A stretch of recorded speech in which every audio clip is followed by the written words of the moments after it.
Hey guys, what's going on? My name's Akil and welcome to my final video of 2024, guys. As promised, the moment that last video went up on YouTube, now I'm here to talk about all 12 movies I've seen this year ranked. So, without any more time wasting, I'm just gonna jump into my ranking for all 12 of the movies I've seen this year, guys. Alright, number 12 in last place is going to be Elevation. And while I did not see any bad movies personally this year, same as last year, thank God for that. The last bad newly released film I've seen is Morbius, and that was really, really bad. That was like absolute dog shit in my opinion. It wasn't like 1 out of 10, but it was like a 2 out, I would say. Not even a 3, like a straight up 2. Which, my word, I don't think comic book movies could still be that bad. But here we are, guys. I even heard Madam Web was bad and Craven, but Venom was okay. But we'll get to Venom when we get to in the ranking. But Elevation is my least favorite movie of the year, just because you had an interesting premise. I was intrigued by the trailer. You have Anthony Mackie and Marina Baccarin in it, and unfortunately, it did not fully live up to its potential, guys. It's a sci-fi movie that we've seen before, but it was not as thrilling, as intense, and as fun and as gripping as it should have been, guys, overall. Speaking of which, and being disappointed, number 11 might be the most disappointing movie I've seen in a while, guys, and that's Red One.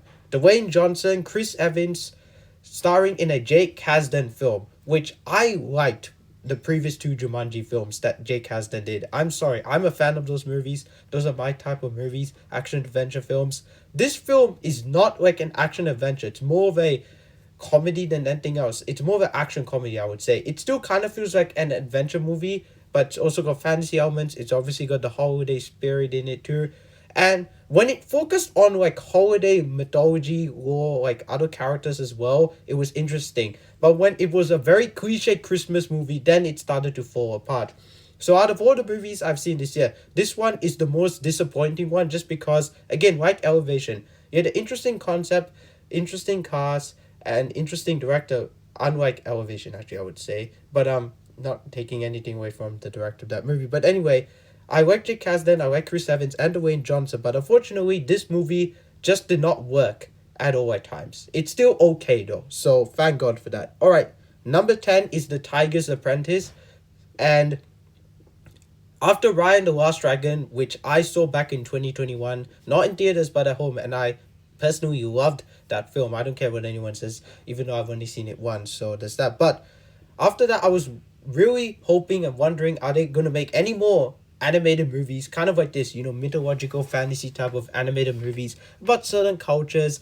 And they did, but unfortunately, again, it didn't have that same lasting impact and effect that Raya did. Like, sometimes I still think about that movie every now and again, but not like this about the story, but like, wow, like that movie, like did its thing. It did a really good job of like being a totally different and unique Disney movie, I would say. And this just feels like another generic animated film with action in it. It's trying so hard also to be like Raya and Kung Fu Panda, like it really is, and it just comes off as cheesy and cringy at times, I would say. So unfortunately, Paramount, this one was not a win for me.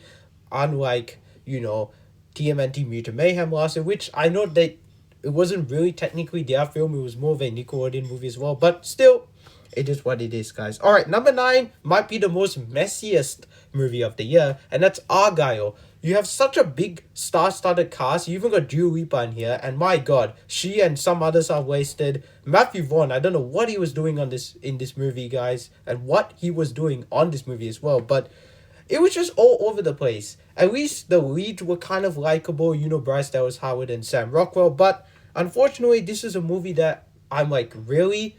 This is the best you could come up with a cast like this? Much like Amsterdam had a really stacked and strong, solid cast, and a director people know, in the case of that film, it was David O. Russell. In the case of this film, it's Matthew Vaughn, but unfortunately, both films just did not live up to their potential, guys.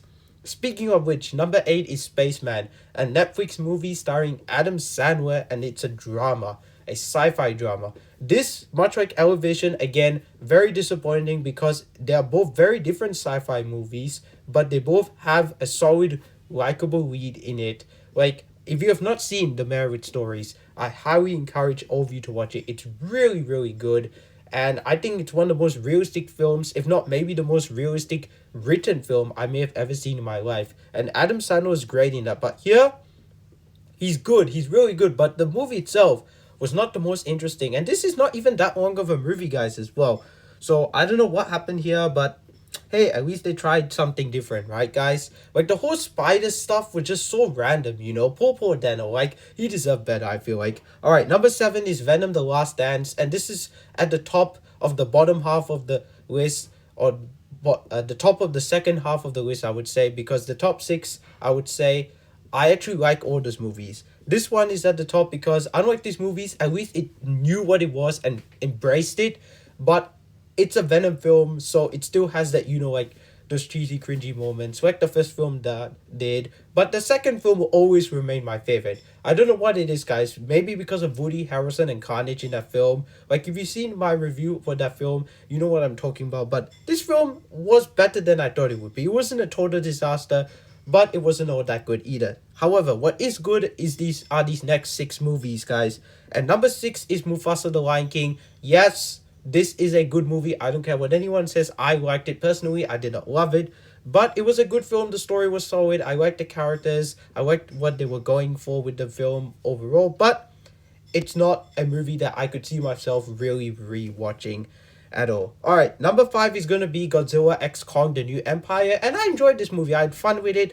Unfortunately, though, this is my second least favorite film in the MonsterVerse. Like, the story was not the best in my opinion. I liked the Godzilla vs. Kong story better, and of course the 2014 Godzilla film better and story better. Like, this is my second least favorite film in the MonsterVerse, guys. My ranking for the 5 films so far would be this: King of Monsters, then this, then Godzilla 2014, then Kong Skull Island, and then Godzilla vs. Kong in 2021. That film is awesome. That's such a blast of a movie, guys. I really love that film. This film, though, I feel like Adam Wingard was a little more, like, I don't know if restrained is the right word. Like, he definitely wasn't. There was some crazy shit going on in this movie, especially in terms of the kaiju and stuff. But I don't know what it is. This movie, like, I guess the human element really took me out of it. But overall, it was just a movie that I was not really in love with, I would say.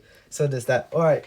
Number 4 is going to be Deadpool and Wolverine. And thank God this movie delivered. However, I personally did not love it. I still thought it was a good movie, guys. But unfortunately, even rewatching the film, I did not love it. But that being said, though, the cameos delivered. Hugh Jackman and Ryan Reynolds were great in it. So thank God for both of those two things, guys. If it was just Ryan cracking jokes, Hugh Jackman not giving a shit, and the cameos not really mattering at all, then you know what's the point, guys. But at least Sean Levy gave us an entertaining movie. So thank God for that. Speaking of which, now we get into the top 3, which at least I saw 3 movies this year I loved, guys. And number 3 is going to be Sonic the Hedgehog 3, which this is the second most surprising movie I saw this year, guys, personally. It was a blast. I really enjoyed it. I'm still thinking about it.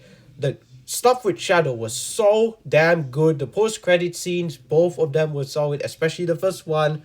And this is definitely a Sonic movie made by Sonic fans for Sonic fans. I even said that in my review, guys, so there's that. Alright, number 2, our run-up is going to be, for my favorite movie of the year, is going to be Monkey Man. Easily the most surprising movie of this entire year that I've seen. I did not see this in theaters. I saw this, like, when? July, I believe. Like, it was a couple months late, I would say. But this movie was awesome. Dev Patel really surprised me here. He's a damn good director, and I'm interested to see what he does next. Hopefully he doesn't do, like, something, like, totally out there and outlandish. But this is the type of movie we need more of now, guys. Just fully embracing the culture. And I love how Indian it feels. It does not feel like a Hollywood movie at all. Even though there are tropes that do feel like it, it feels so Indian, and I absolutely love it. Like, if you're someone like me that's seen Indian movies, well, for one, I'm Indian, so there's that. But even if you're someone that is not Indian or is not ingrained in Indian culture but does enjoy watching Indian films and Indian cinema, you may actually appreciate this movie for what it is. So there's that. And finally, number 1, I think we all know what it is. It's Dune Part 2. I mean, was there any ever doubt this was not going to be my favorite movie of the year, guys, out of the movies I wanted to see this year? I mean, sadly, Nosferatu has not come out in Australia,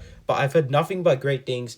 I might see tomorrow because it actually comes out tomorrow here in Australia. But Dune Part 2 was phenomenal. The whole cast delivered. Denis Villeneuve is just built differently. Same as Christopher Nolan. I don't know what they're on when they're making these movies, guys. I'm telling you. But they must be on some serious shit to go this crazy and insane. No, Oppenheimer was phenomenal. This was phenomenal. I can't wait for The Odyssey and Dune Messiah when they come out in their respective years, guys. So there's that. But guys, that's it, guys. That's my ranking of all 12 movies I saw this year.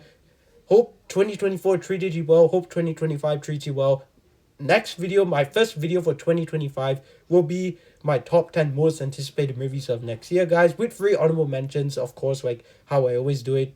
Unlike this year, though, with my start of the year and end of the year video, we're ranking the movies I wanted to see based on excitement and the movies I just seen in general. No top 10, guys, which is really, really crazy. But that just shows like how many movies I wanted to see this year and how much I ended actually up seeing this year.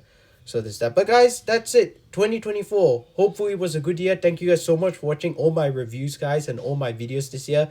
Apologies, and I apologize if you thought I was going to do a lot more. But hey, at least I had the anime reviews. At least I got to see what I wanted to do for movies this year. And I at least saw like the TV shows I also wanted to do this year. So in terms of that, I think everything went according to plan. Everything fell in place when it needed to, even though some things stick at the way, guys. But 2025, hopefully it's a bigger, better, and brighter year in general terms of content.